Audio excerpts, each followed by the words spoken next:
Hi everyone, and welcome back to my channel.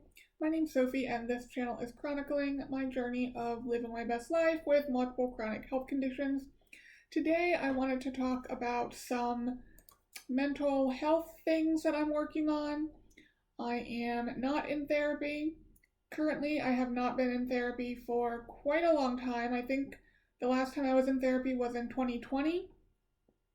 I've just had a string of bad therapists, and my psych NP and I both agree that given my reaction to doctors and their dismissal of a lot of my symptoms, and that I was self-injuring at that time, that it would be best to not chance it with finding a new therapist right now. So I'm not in therapy. I've been sort of reading on my own and just trying to work through stuff. As I believe I've said in past videos, I do have major depression. I wouldn't say it's severe right now. This is sort of my normal baseline level of depression. I still think it would be moderate if I were to take like the PHQ-9 or whatever, but it's not severe. I'm not self-injuring. I'm not having constant unaliving thoughts. This is sort of my baseline.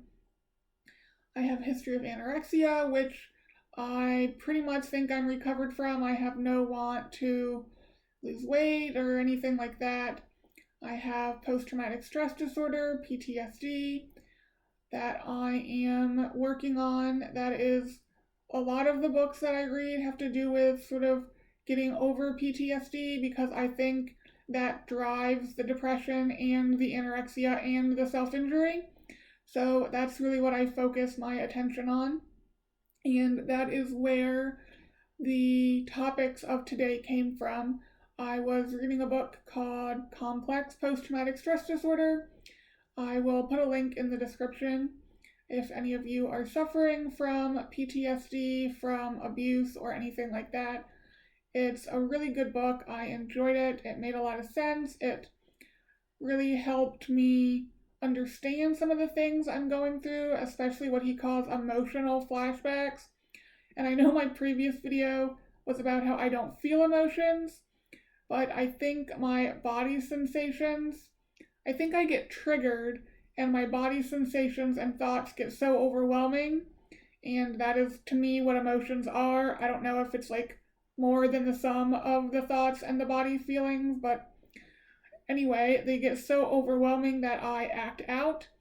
So having a name for it has been helpful. But there was a section in the book where he sort of talks about things to work on, and there were three in particular that really spoke to me. And one of them is shoulding on yourself. So saying things like, I should go do that. I have to go do that.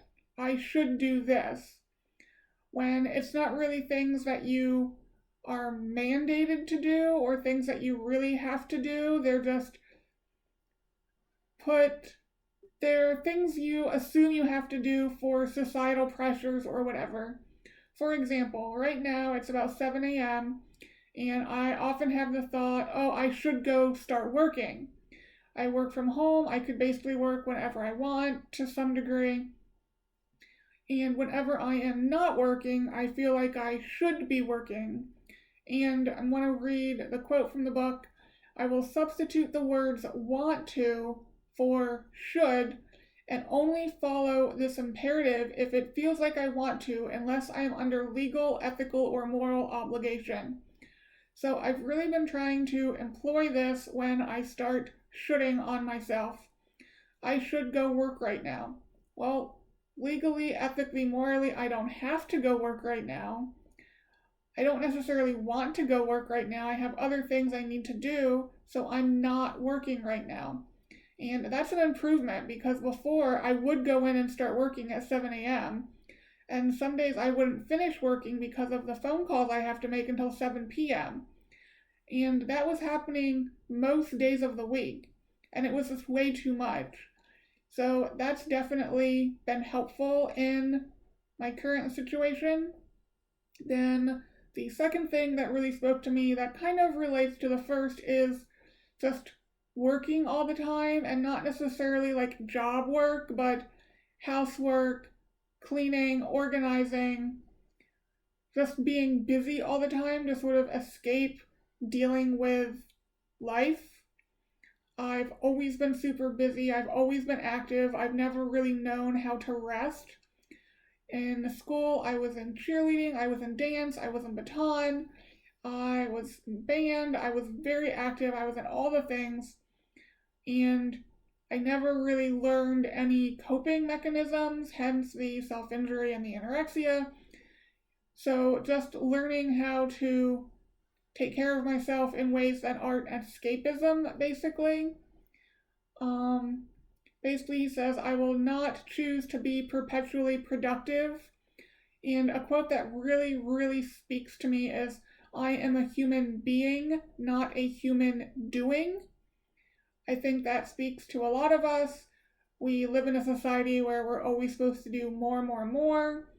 We have phones where we could be doing work 24/7.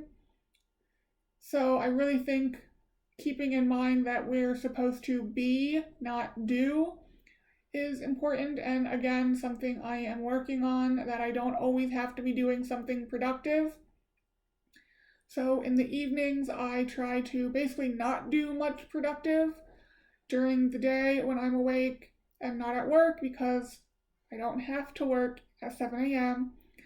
I do more of my productive things. I respond to emails, I journal, I do housework and stuff like that. But in the evening, when I finish work, I look on Facebook a little bit, I watch YouTube. I don't really do any productive things. I just try to have that time sort of as downtime. And then the third thing I'm attempting to work on, but is much harder than the other two, is my self-talk. I have very negative self-talk, which most of the therapists I've had, even the bad ones, have been surprised, because I've apparently accomplished a lot in life, and I just don't, I'm not proud of anything that I've done, really. Again, proud is one of those feeling words that I don't really know what it means, or what it would feel like to feel proud. I mean, yes, I have a bachelor's, yes, I have a master's, but that's just what I did. I don't see the big deal. But I definitely don't see it that way with others. If someone else is proud of their accomplishments, I don't see it as being not a big deal. It's just sort of me that I have trouble having positive thoughts towards.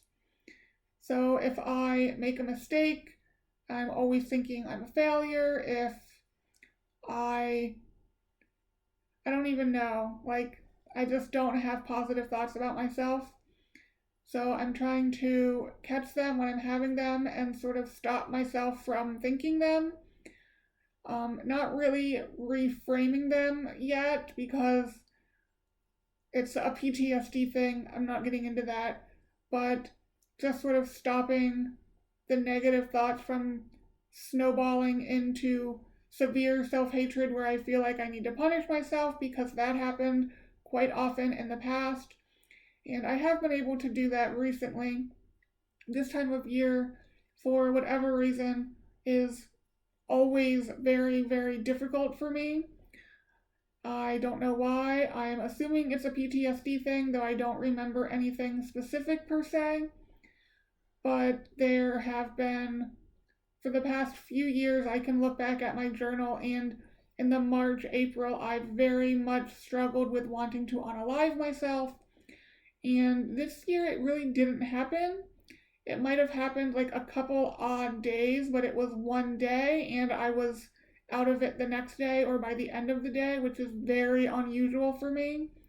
Normally when one of those episodes happen, it can be it happens very rapidly. One day I'm fine and the next day I sort of wake up in what I now know is an emotional flashback, and it sort of snowballs for weeks to a month, and then I slowly start coming out of it. And that didn't happen this year. I don't know why, but I'm not going to argue with it. I'm very pleased. Just because it's a struggle. always, and my psych NP is on maternity leave, so I don't really have any outlet to talk about those type of things. So I'm glad it did not happen this year. But those are the 3 things I'm really working on for my mental health. So not shooting on myself, not always being busy or productive, not being a human doing, but a human being, and then monitoring my self-talk, and for now trying to stop the negative self-talk, and eventually, as I continue to work through this PTSD, eventually replacing it with positive thoughts towards myself, which currently I can't really fathom doing, but I'm a work in progress. Anyway, I hope you guys are having a good day whenever you see this, and I will talk to you guys next time. Bye, guys.